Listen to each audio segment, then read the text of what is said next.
کہ بیان کرنے کی سعادت حاصل کروں. مختصر وقت ہے ہمارے پاس، انشاءاللہ ہم یہی بیان بھی ہوگا اور انشاءاللہ یہی ہم نماز مغرب بھی باجماعت ادا کریں گے انشاءاللہ. توجہ کے ساتھ بیٹھیں گے سارے سامنے، جو کھڑے وہ بھی بیٹھ جائیں. دو اشعار پنجابی نعت کے آپ کو سنا دیتے ہیں. شاعر نے بڑا پیارا تصور پیش کیا ہے. کچھ لوگ کہتے ہیں مدینے جانا ہے کیسے جائیں. مدینے جانے کے لیے نہ اسباب ہیں، نہ پاسپورٹ ہے، نہ پیسے ہیں، مسائل بھی ہیں. سچی بات یہ ہے کہ جس نے شوق دل میں پیدا کر دیا اور زندگی کی سب سے بڑی خواہش ہی آقا کی بارگاہ میں جانے کی بنا لے. دنیا میں بھی دستور ہے نا کہ ہم سے جو ہم پر مہربان ہو اور اس کو پتا ہو یہ چیز مجھے پسند ہے، تو جو مہربان ہوتے ہیں نا وہ پسند کی چیز ضرور دیتے ہیں. اور نبی پاک سے بڑھ کر اس امت پر کوئی مہربان نہیں. جب آقا کو یہ پتا ہوگا کہ میرے اس امتی کو سب سے زیادہ پسند مدینے آنا ہے تو ضرور بلا لیں گے. تو شوق سب سے بڑا حاضری مدینہ بنا ہے. شاید لکھتے ہیں مینو شوق مدینے جاون دا، میرے دل وچ حسرت ہور نہیں. مینو شوق مدینے جاون دا، میرے دل وچ حسرت ہور نہیں. آقا تیری مرضی ہے ساڈا تے کوئی زور نہیں. آقا تیری مرضی ہے ساڈا تے کوئی زور نہیں. میری عقل بھی نہیں، میری شکل بھی نہیں، مینو یار مناؤن دا ڈھنگ بھی نہیں.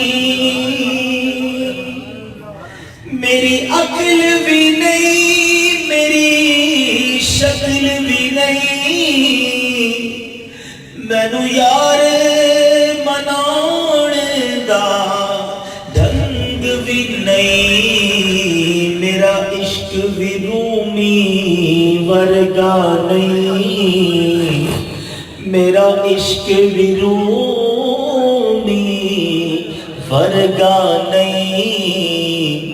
میری جامی ورگی تور نہیں.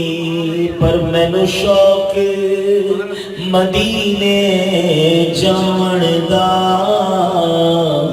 میرے دل وچ حسرت ہور نہیں. میرا عشق یہ کہتا ہے حوصلہ رکھ، آقا دا بلاوا آوے گا. پر کی کریے بے صبری دا، میرے دل وچوں جاندا چور نہیں. سب مل کر کہیں گے مینو شوق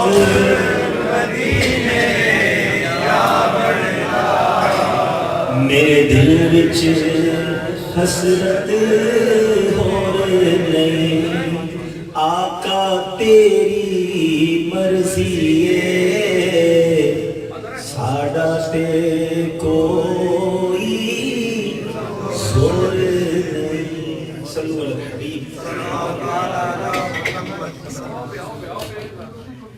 الحمدللہ رب العالمین والصلاة والسلام على سید المرسلین. اما بعد فاعوذ باللہ من الشیطان الرجیم. بسم اللہ الرحمن الرحیم. مل کر پڑھیں گے الصلاة والسلام علیکہ یا رسول اللہ وعلی آلک واصحابک یا حبیب اللہ. الصلاة والسلام علیکہ یا نبی اللہ وعلی آلک واصحابک یا نور اللہ. درود پاک پڑھیں گے. صلو علی الحبیب.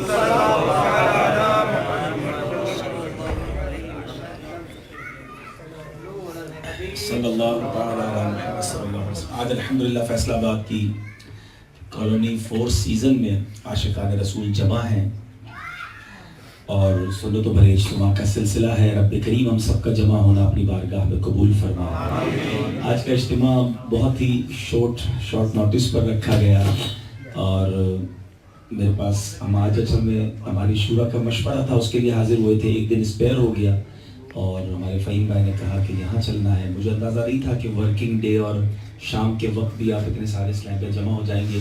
اللہ پاک آپ سب کو اس کی جزا عطا فرمائے. مختصر وقت ہے ہمارے پاس مغرب سے پہلے. میں چاہوں گا جو میں بیان کرنا چاہ رہا ہوں آپ توجہ کے ساتھ سنیں. موبائل فون آپ نے کافی سارے کلپ بنا لیے، اب آپ اپنی جیب میں رکھ لیں. موبائل سے کلپ بنائیں گے تو آپ کی توجہ نہیں رہے گی. موبائل کے کلپ میں جس طرح بیانات اور محفل میں بھی ہم موبائل لے کے بیٹھے ہوتے ہیں نا، اس کا ایک نقصان آپ کو بتاؤں. اس ہماری لائف کی بہت ساری انجوائمنٹ ہم سے موبائل نے لے لی ہے. مثال کے طور پہ اگر بارش ہونے لگے، بہت خوبصورت موسم ہو جائے، کہیں سنو فالنگ ہو رہی ہے یا بہت اچھی چیز مجھے اور آپ کو دیکھنے کو ملتی ہے، پہلے ہم اس چیز کو دیکھ کر خوش ہوتے تھے. اب اس چیز کو دیکھنا نہیں ہے، اب پہلے نکالنا ہے موبائل اور اس کو ریکارڈ کرنا ہے. تو ریکارڈنگ میں جو آپ کی اپنی خوشی تھی وہ تو ختم ہو گئی نا. آپ کو جو اس سے فرحت ملنی تھی، خوشی ملنی تھی، انجوائے کرنا تھا، وہ ساری چیزیں تو آپ ریکارڈنگ میں لگ گئے. کسی اور کو دکھانے کے لیے آپ نے اپنی توجہ تو ختم کر دی. بالکل اسی طرح آپ کعبہ شریف پر پہنچتے ہیں، مدینہ پاک پہنچتے ہیں، ہونا تو یہ چاہیے کہ آنکھوں سے اتنا دیکھوں کہ دل میں بسا لوں. ٹک ٹکی باندھ کے کعبہ دیکھتا رہوں، جتنا ہو سکے روضہ رسول کو دیکھتا رہوں، آنکھوں میں نقشہ قید ہو جائے. شاعر لکھتے ہیں نا، اب کہاں جائے گا نقشہ میرا تیرا میرے دل سے، اب کہاں جائے گا نقشہ تیرا میرے دل سے، طے میں رکھا ہے اسے دل نے گوانے نہ دیا. لیکن مسئلہ یہ ہے کہ اب ہمیں جو دیکھنا ہے اپنے لیے نہیں دیکھنا ہے، فوراً موبائل نکال لیتے ہیں. تو اجتماع میں، محفل میں پہلے کیا ہوتا تھا، نعت خوانی میں گئے، کوئی بہت اچھی نعت ہوئی تو رونے لگ گئے کیونکہ نعت سن رہے تھے. اب ہمارا جی چاہتا ہے ہم اس کو ریکارڈ کر لیں.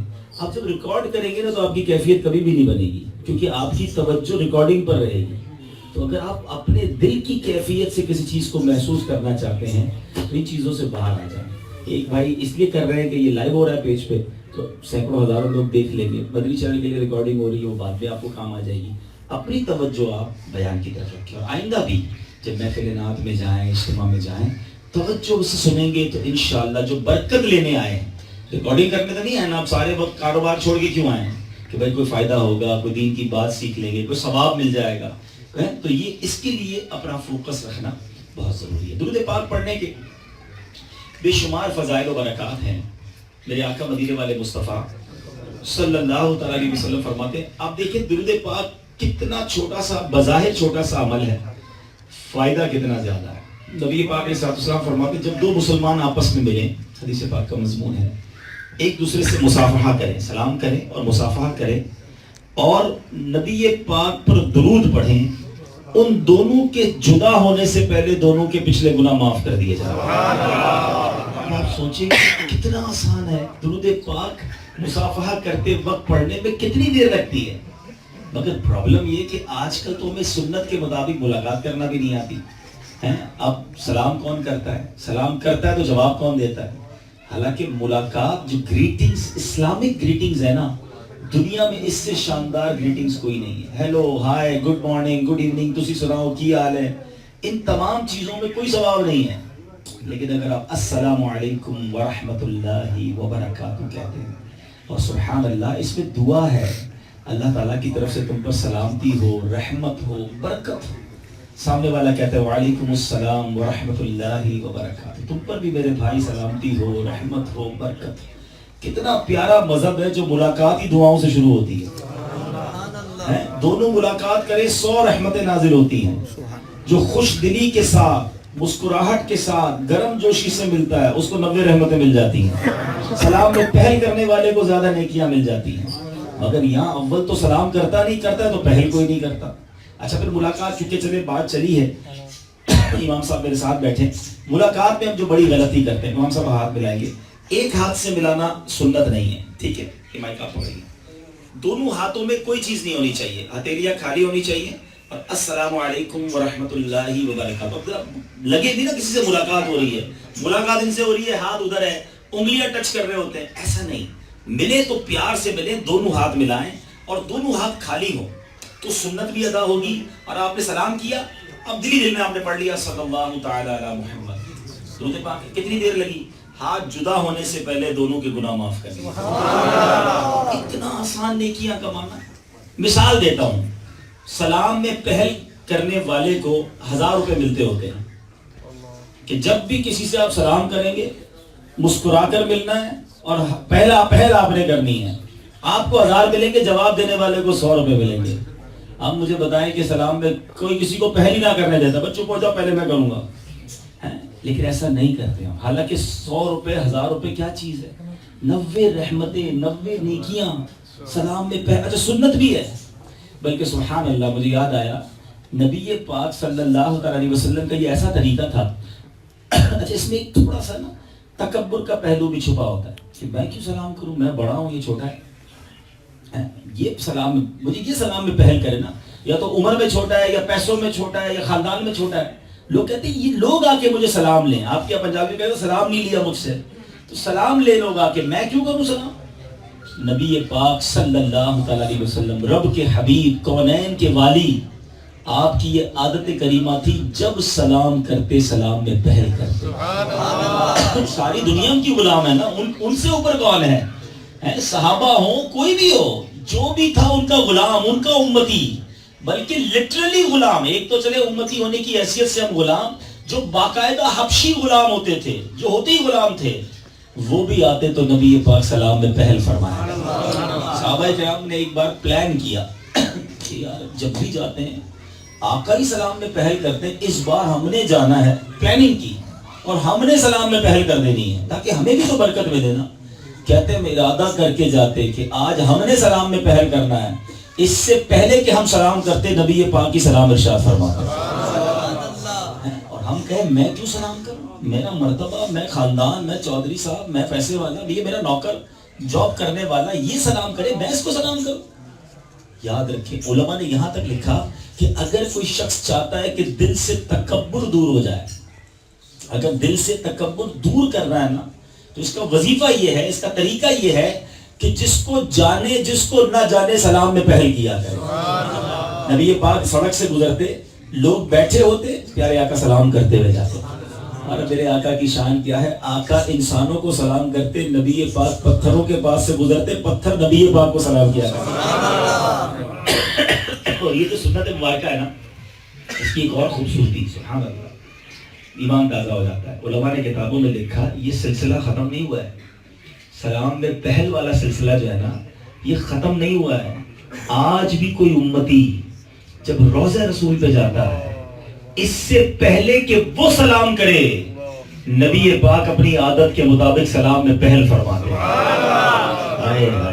یہ میرے آقا ہے, یہ ان کی شان ہے. اور غلام کہے کہ میں سلام میں پہل. یقین کریں اگر آپ دل میں نور چاہتے ہیں نا, آپ اپنے اندر عاجزی چاہتے ہیں, جس کو بلکہ غریبوں کو بڑھ کے سلام کریں, خادموں کو, ڈرائیور کو, خانسامہ کو, مسجد صاف کرنے والے کو, جس کو کوئی سلام نہیں کرتا, آپ آگے بڑھ کے اس کو سلام کریں, سینے سے بھی لگا لے اسے. پھر دیکھیں اس کے دل سے جو دعا نکلے گی نا, جو وعلیکم السلام جو اس کی زبان سے ادا ہوگا, وہ دل کی گہرائیوں سے ادا ہوگا, اور پھر انشاءاللہ وہ آپ کے سارے بگڑے کام بنا دے گا.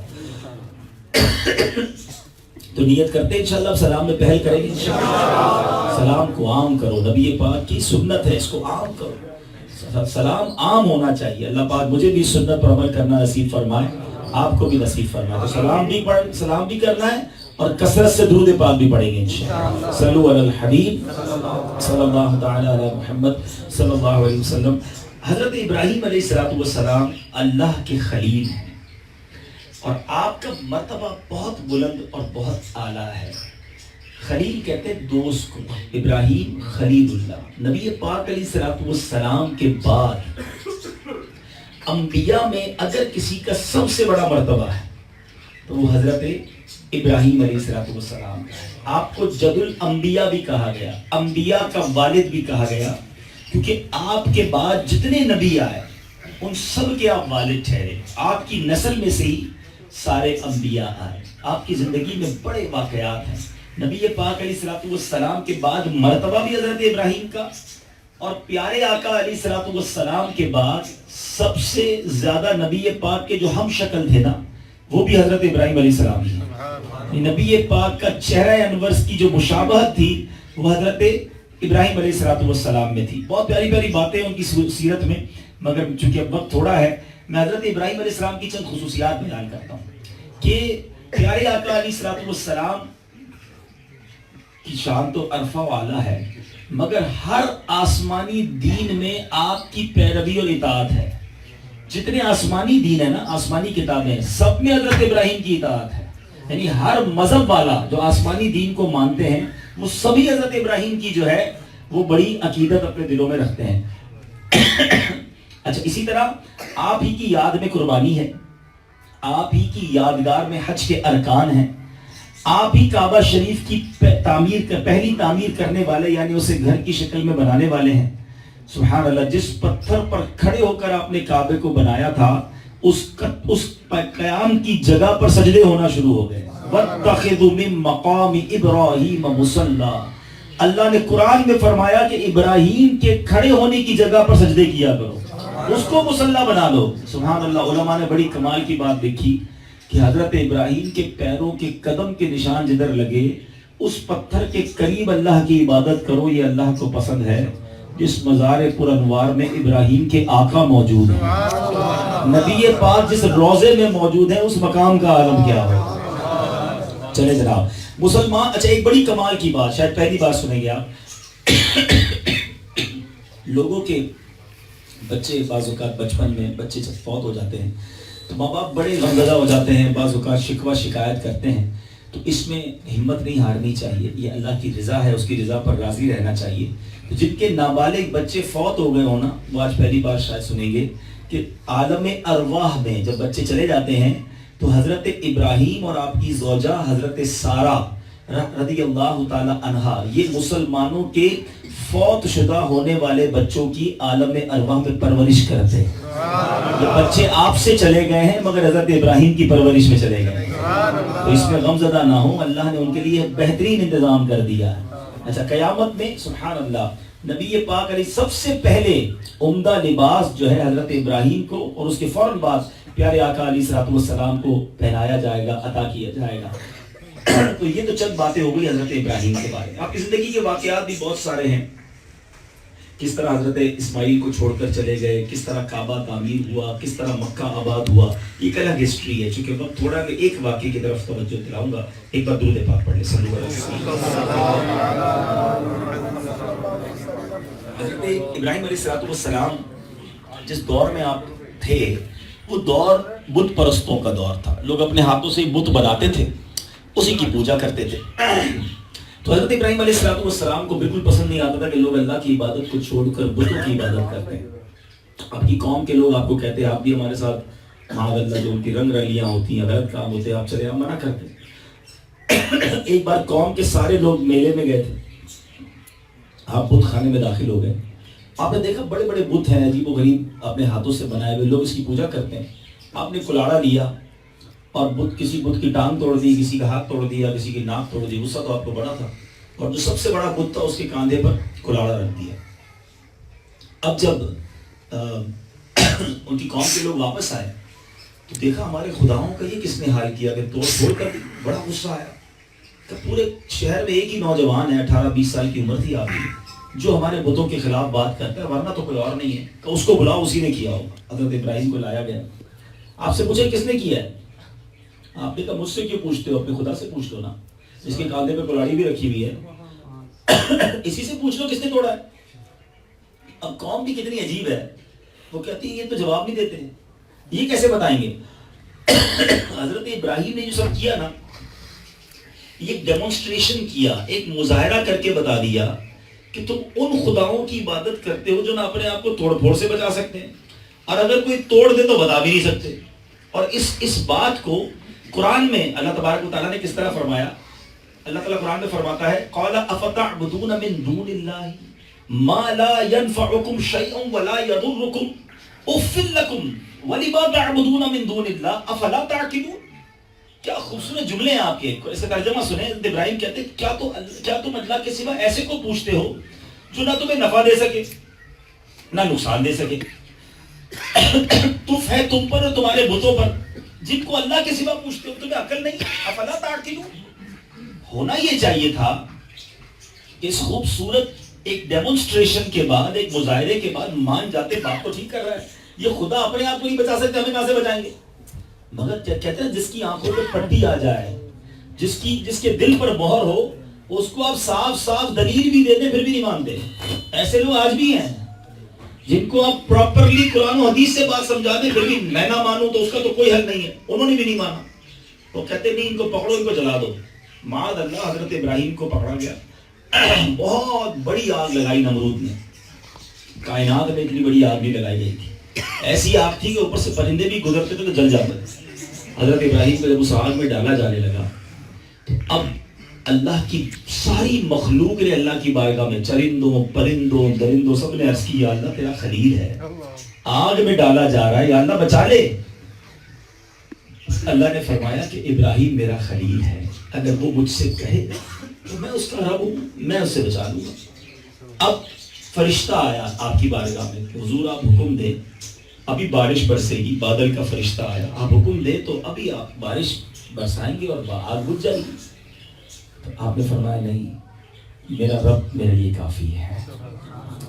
حضرت جبریل آئے, جب بالکل آگ میں ڈالا جانے لگا نا, کہا آپ اللہ سے ہی کہتے چلیں آپ کو ہماری مدد نہیں چاہیے, آپ کہتے ہیں اللہ کافی ہے, تو اللہ سے تو فرما دیں, اللہ سے تو عرض کر دیں. تو آپ کہتے ہیں کہ میرا رب دیکھ رہا ہے نا میں کس تکلیف میں ہوں, اگر وہ بہتر سمجھے گا تو مدد فرمائے گا, اور اگر یہ اس میں راضی ہے تو میں بھی راضی ہوں. اب یہ توکل کا لیول, ایج کیا ہے 18-20 سال. فرشتے کہہ رہے ہیں حضور آپ ہمیں کہیں حکم کریں, اچھا ہم سے مدد لے لی, اللہ سے مدد لے لے. وہ بابا بلے شاہ کا شعر ہے نا, جے سونا میرے دکھ وچ راضی میں سکھ نوں چلے پاواں. مطلب وہ میرا رب اگر میرے دکھ میں راضی تو مجھے سکھ کو کیا کرنا ہے. یہ لیول آف توکل تھا, یہ لیول آف اللہ پر بھروسہ تھا. اللہ سے بھی نہیں عرض کیا. پھر رب نے کیا کیا, جب آگ میں ڈالا جانے لگا, آگ کا کام جلانا ہے, آگ بنی جلانے کے لیے. مگر قرآن میں رب نے کیا فرمایا, اس وقت حکم ہوا قلنا یا نار کونی بردا وسلاما علی ابراہیم.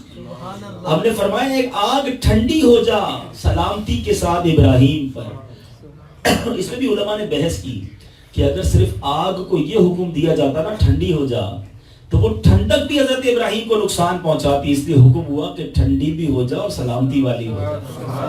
اتنی بڑی آگ میں علماء کہتے ہیں 3 روایتیں ملتی ہیں کہ 7 دن 40 دن یا 50 دن آپ اس آگ کے اندر رہے, آگ بھڑکتی رہی, چند سیکنڈ انگلی رکھے تو جل جاتی ہے. حضرت ابراہیم کئی دن رہے, مگر جب واپس آتے تو بال بھی بیکا نہیں ہوتا. درود پاک پڑھے, صلو کیا سیکھنے کو ملا اس واقعے سے؟ یہ ہے بھروسہ. شاعر لکھتے ہیں نا, اگر آج بھی ہو جائے ابراہیم سا ایمان پیدا, آج بھی ہو جائے گر ابراہیم سا ایمان پیدا, آگ کر سکتی ہے انداز گلستان پیدا. آج بھی آگ گلزار ہو جائے گی اگر وہ ابراہیم والا ایمان دل میں آ جائے. یہ ختم نہیں ہوئی اللہ کی رحمت کہ صرف حضرت ابراہیم کے لیے تھی. وہ لیول تو آئے, اور یہ عشق کے فیصلے ہوتے ہیں. عقل تو کہتی ابراہیم آگ میں جاؤ گے جل جاؤ گے, مگر عشق کے فیصلے نرالے ہوتے ہیں. ہر فیصلہ عقل سے نہ کیا کرو. نہیں جناب 2 اور 2 4 ہوتے ہیں, کیلکولیٹر یہ کہتا ہے, اور 4 میں 2 مائنس کرو تو 2 رہ جاتے ہیں, کیلکولیٹر یہ کہتا ہے, عقل یہ کہتی ہے. مگر عشق کہتا ہے کہ 4 کے 4 اللہ کی راہ میں دے دو, اللہ نے زیادہ ہی ملٹیپلائی کر کے دے دیں. ہر فیصلہ دماغ سے نہیں ہوتا, کچھ دل سے بھی کیا کرو نا. شاعر مشرق لکھتے ہیں نا, بے خطر کود پڑا آتش نمرود میں عشق. یہ فیصلہ عشق کا تھا, عقل کا نہیں تھا. بے خطر کود پڑا آتش نمرود میں عشق, عقل تھی محو تماشائے لبے بام بھی. عقل تو وہی سوچتی رہ گئی, عشق نے کام کر دیا. تھوڑی پنجابی وچ کہتے ہیں نا, عشق دے چلے ہی نمبر لے گئے, عقل مندہ ایویں ہی عمرہ گالیاں. عقل والے سوچتے رہ جاتے ہیں, عشق والے نمبر لے جاتے ہیں. عقل والوں کے نصیبوں میں کہاں ذوق جنوں, عشق والے ہیں جو ہر چیز لٹا دیتے ہیں. اللہ یہ توکل. اور آج میرا جو موضوع ہے نا, رب پر بھروسہ، اللہ پر بھروسہ، اللہ سے دوستی. ہمیں پرابلم پتہ ہے کیوں ہے؟ جس سے ملو نا اس کو ٹینشن بڑی ہے، پریشانیاں بڑی ہیں، کاروبار نہیں چل رہا، بچے بیمار ہیں، فلاں پرابلم. پوچھو کیوں ٹینشن؟ تو حل نہیں ہو رہی ہیں اور حل ہوتی نظر بھی نہیں آ رہی ہیں. خود ہی فیصلہ کر لیا، حل ہوتی نظر بھی نہیں آ رہی ہے، آگے اور ڈیفیکلٹی نظر آ رہی ہے، جس طرح جا رہا ہوں آگے اور پھنس جاؤں گا. سارے فیصلے تم نہیں کر رہے ہیں. جس نے پیدا کیا ہے، جو خالق ہے، جو مالک ہے، جو میری ماں سے زیادہ مجھے چاہنے والا ہے، وہ کیسے مجھے تکلیف میں ڈالے گا؟ بھروسہ تو کرو نا اس پر، اس سے محبت تو کرو.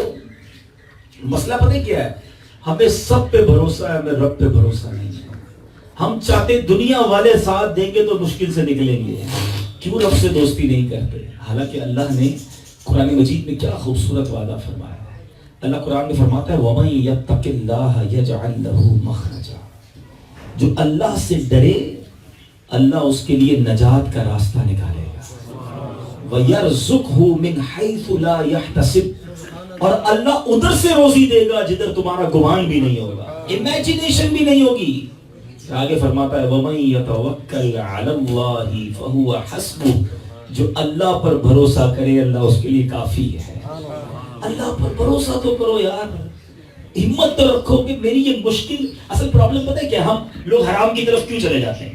حرام روزی کیوں کماتے؟ کہتے ہیں یار یہ سیدھا کام کر کے تو کبھی پیسے والا نہیں بن سکتا، اپنا گھر تو بن ہی نہیں سکے گا، کرائے کے گھر میں رہوں گا، اتنا بڑا قرضہ ہو گیا ہے، تھوڑے سے پیسے کما کر قرضہ کیسے اتاروں گا؟ کوئی نہ کوئی دو نمبری کرنی پڑے گی. یا پھر حرام کی طرف، روزی حرام کی طرف نہیں جاتا تو مایوسی کی طرف چلا جاتا ہے. یار ڈاکٹروں نے بھی جواب دے دیا اب تو بیماری ختم ہی نہیں ہو سکتی، اب تو گھر میں اتنا بڑا جھگڑا ہو گیا، اب تو میرا گھر سدھر ہی نہیں سکتا. ہم اپنے دماغ کی کھڑکی کو بند کر دیتے ہیں کہ اب نہیں ہو سکتا، اور جب وہ نہیں ہو سکتا نا یا تو بندہ مایوسی کی طرف جاتا ہے یا بندہ حرام کام کی طرف جاتا ہے. یہ بڑی بھول ہے. قرآن میں وعدہ کیا رب نے وَيَرْزُقْهُ مِنْ حَيْثُ لَا يَحْتَسِبُ، اللہ ادھر سے روزی دے گا جدھر تمہارا گمان بھی نہیں ہوگا. اب میں آپ کو ایک دنیاوی مثال کے ذریعے سمجھاتا ہوں. گھر میں چوٹی دیکھی ہوگی آپ نے، مکوڑا دیکھا ہوگا، یہ بالکل چھوٹا سا ہوتا ہے. آپ نے دیکھا ہوگا کبھی کبھی وہ چلتے ہوئے جا رہے ہوتے ہیں. کبھی پریکٹیکل بھی کر لینا، ایک سیب یا کینو آپ اس چوٹی کے آگے رکھ لیں، کیا ہوگا؟ چوٹی رک جائے گی. اس کے لیے تو بہت بڑی چیز ہے نا، سیب یا کینو پورا پہاڑ ہے تو وہ تو رک جائے گی، اس کا راستہ ہی بند ہو گیا. آپ تھوڑی دیر بعد وہ سیب یا کینو اٹھا لیں، جیب میں رکھ لیں، راستہ کھل گیا، اس کا کلیئر ہو گیا. چوٹی کے لیے کیا تھا؟ وہ بہت بڑا پہاڑ. آپ کے لیے کیا تھا؟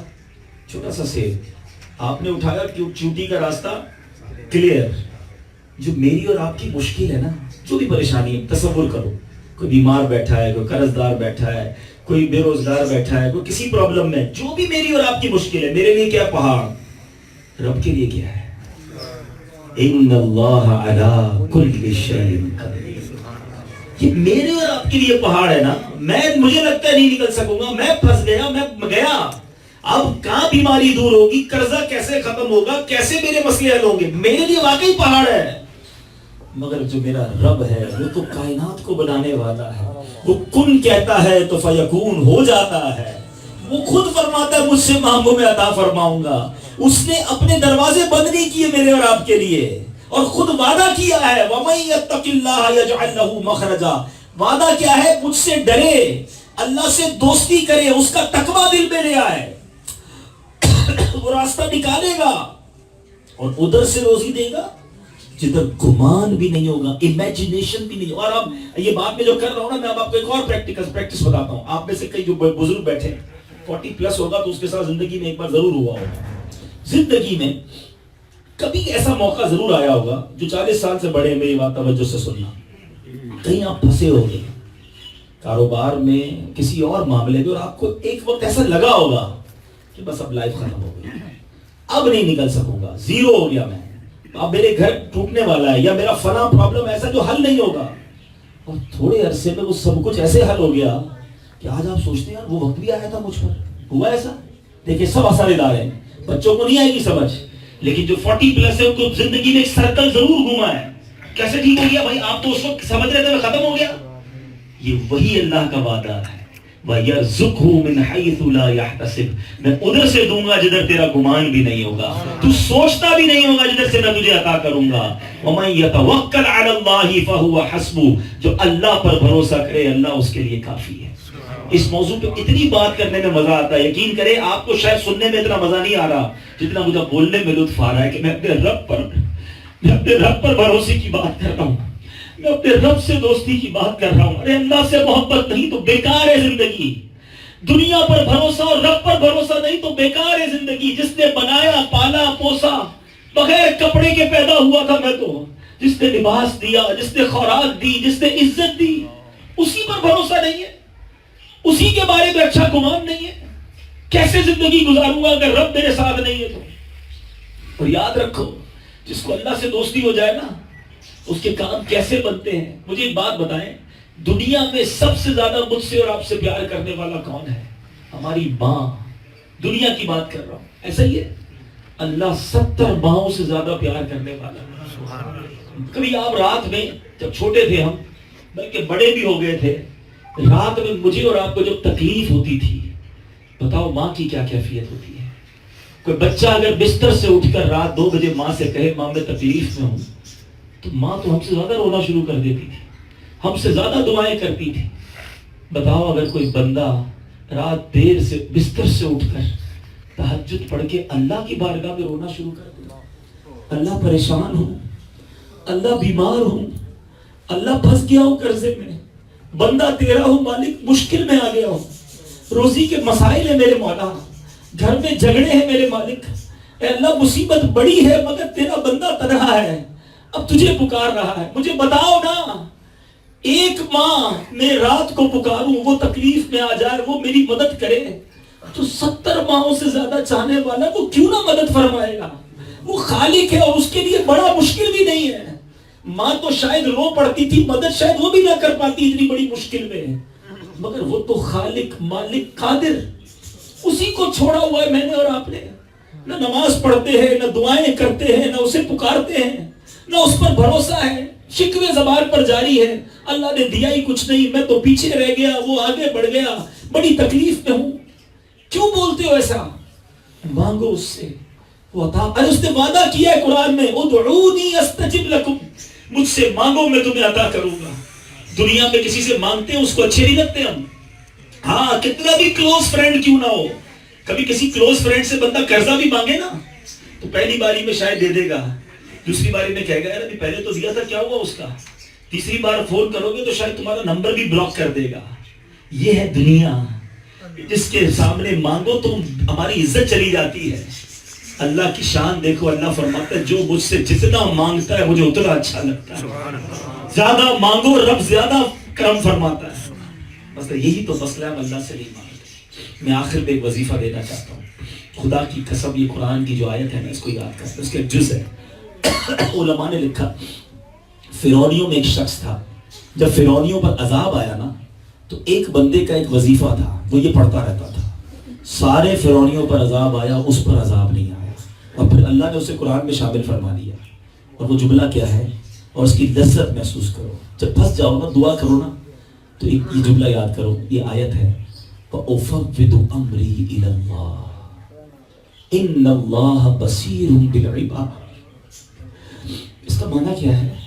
وَأُفَوِّضُ أَمْرِي إِلَى اللَّهِ، میں اپنے کام اللہ کے سپرد کرتا ہوں۔ وَأُفَوِّضُ أَمْرِي إِلَى اللَّهِ إِنَّ اللَّهَ بَصِيرٌ بِالْعِبَادِ، اللہ اپنے بندوں کو دیکھتا ہے۔ ارے وہ رب کریم ہے، دے دو، اس کے سپرد کر دو، اے اللہ میری مشکل تیرے حوالے، میرا کاروبار تیرے حوالے، میرے بچے تیرے حوالے، مالک میں چلا سفر پر، میرا گھر تیرے حوالے۔ وَأُفَوِّضُ أَمْرِي إِلَى اللَّهِ، اے اللہ میں سب کچھ تیرے حوالے کرتا ہوں، تو دیکھ رہا ہے۔ جب یہ دل سے پکارو گے نا، دل کو سکون بھی آ جائے گا کہ میں نے اس کے حوالے کیا ہے جو امانتوں کو ضائع نہیں کرتا، جو امانتوں کو ضائع حفاظت کرنے والا ہے۔ تو آج یہ مختصر بیان میں یہ سیکھ کر جاؤ، سب سے زیادہ اگر بھروسہ کرنا ہے تو اللہ پر کرنا ہے، سب سے زیادہ اگر کسی سے محبت کرنی ہے تو وہ اللہ سے کرنی ہے۔ مایوس نہ ہونا، دنیا والے نہیں کریں گے مدد آپ کی، یا تو لوگ ترقی ہم کرتے تو انہیں پرابلم شروع ہو جاتی ہے، میری ترقی ہونے پر لوگوں کو تکلیف شروع ہو جاتی ہے، تو کیوں میں لوگوں کی طرف رجوع کروں؟ میں اپنے رب کا بندہ ہوں، ایاک نعبد و ایاک نستعین، اللہ سے مانگو، وہ قریب عطا فرمائے گا۔ اللہ سے، اللہ کے نیک بندوں کے وسیلے سے مانگو، اللہ ضرور عطا فرمائے گا۔ تو بہرحال یہ آج چھوٹا سا میں نے آپ کو عرض کر لی تھی، حرام روزی کی طرف نہ جانا کہ یار تھوڑے سے جھوٹ بول کر پیسے کما لوں، سود کا کام کر لوں، رشوت، تمہارے نصیب میں حلال لکھا ہے، کیوں حرام کی طرف جا رہے ہو؟ دانے دانے پہ لکھا ہے کھانے والے کا نام۔ بھروسہ جب رب پر ہو جائے گا وہ ضرور تمہیں عطا فرمائے گا، غیب سے عطا فرمائے گا۔ نبی پاک فرماتے ہیں، آخری حدیث میں بیان ختم کرتا ہوں، پیارے آقا فرماتے ہیں اگر اللہ پر بھروسہ کرو جیسا بھروسہ کرنے کا حق ہے تو اللہ تمہیں ایسے روزی عطا فرمائے گا جیسے پرندوں کو عطا فرماتا ہے۔ سارے پرندے صبح جب گھونسلے سے نکلتے ہیں نا، سارے بھوکے ہوتے ہیں، شام یہ کروڑوں پرندے اپنے گھونسلے میں آتے ہیں، سب کو اللہ نے دانہ دے دیا ہوتا ہے، خالی کسی کو نہیں رکھتا، وہ بھروسہ ہے۔ ایک انسان ہے جس کو بھروسہ نہیں، کبھی کسی جانور کو دیکھا اپنے دوپہر چارہ کھلایا ہو اور اس نے ٹوکری ساتھ کھینچ لی ہو کہ رات کیا کھاؤں گا؟ اس کو پتا ہے جس رب نے دوپہر کھلایا وہ رات بھی کھلائے گا۔ ہمارے پاس مہینوں کا راشن ہو پھر بھی اگلے مہینے کی ٹینشن ہے، 5 سال کے بعد کی ٹینشن ہے، بچی پیدا ہو جائے لوگوں کو ابھی سے ٹینشن شروع ہو جاتی ہے اس کی شادی کیسے کریں گے۔ اللہ کے بندوں، جس نے بچے دیے وہی انتظام کرے گا، بھروسہ تو کرو اللہ پر۔ ابھی سے ہی نا امیدی شروع کر دی تو انشاءاللہ اگر بھروسہ آ گیا نا تو پھر آپ ٹینشن میں نہیں رہیں گے۔ آپ یقین کریں اگر زندگی میں ٹینشن فری ہونا چاہتے ہیں نا، اللہ سے دوستی کر لو، اللہ پر بھروسہ کر لو۔ اگر میرا کوئی کام ہوا سبحان اللہ الحمدللہ، نہیں ہوا ثم الحمدللہ، وہ بھی اللہ نے نہیں کیا نا، وہ بہتر تھا میرے لیے۔ تو جب اللہ پر بھروسہ ہوگا تو کام نہیں ہوگا تو بھی غم نہیں ہوگا۔ الحمدللہ یہی میسج دعوت اسلامی کا ہے۔ دعوت اسلامی اللہ کی محبت سکھاتی ہے، نبی پاک کی محبت سکھاتی ہے، صحابہ اہل بیت کی بات کرتی ہے، ہمیں نبی پاک سے اور اللہ رسول سے جوڑتی ہے۔ دعوت اسلامی سے وابستہ رہیں، ہر جمعرات اجتماع میں آتے رہیں، ہو سکے تو مدنی مذاکرہ مدنی چینل پر دیکھیں تو انشاءاللہ یہ ہماری جو پرابلمز ہیں یہ دور ہونا شروع ہو جائیں گے اور ہم بھی نمازی بن جائیں گے۔ نماز آج کے بعد کسی کی قضا نہیں ہوگی انشاءاللہ، یہ پکی ہے۔ اللہ سے دوستی کا، لوگ بندے کہتے ہیں میں اللہ سے بڑی دوستی ہے میری، نماز ایک وقت نہیں پڑھتے، یہ کون سی دوستی ہے بھائی؟ تیرے پاس رب کو سجدہ کرنے کا ٹائم نہیں ہے تو پھر دل میں کون سی اللہ سے محبت ہے؟ محبت الہی کا تقاضا یہ ہے کہ عبادت میں بھی مزہ ہے۔ سچی بات یہ محبت کرنے والا ہے نا، اس کو محبوب کے پاس جانے کا انتظار ہوتا ہے۔ آپ کو جس سے محبت ہوتی ہے آپ کہتے ہیں دوبارہ کب ملاقات ہو؟ دن میں 5 بار اللہ سے ملاقات کرو نا، یہ ملاقات ہے رب سے، حاضری ہے اللہ کی بارگاہ میں۔ جو سچا اللہ سے محبت کرنے والا ہوتا ہے وہ تو گھڑی دیکھ رہا ہوتا ہے، یار اب کب مغرب کا ٹائم ہوگا، پھر کب عشاء کا، پھر کب باری آئی ہے اللہ کی بارگاہ میں پیش ہوگی۔ انشاءاللہ اللہ مجھے اور آپ کو اس شوق سے نماز پڑھنا نصیب فرمائے۔ کچھ لوگ فارمیلٹی کے طور پہ نماز پڑھتے ہیں، یار پڑھنی پڑے گی بھائی فرض ہے، نہیں، خوشی کے ساتھ، مزے کے ساتھ، انجوائمنٹ کے ساتھ۔ کوئی محبوب کے پاس جانے میں تکلیف ہوتی ہے؟ ہائے ہائے، حاضری دے بندہ کہ اللہ کی بارگاہ میں حاضر، اللہ نے پھر بلا لیا اپنے گھر پر۔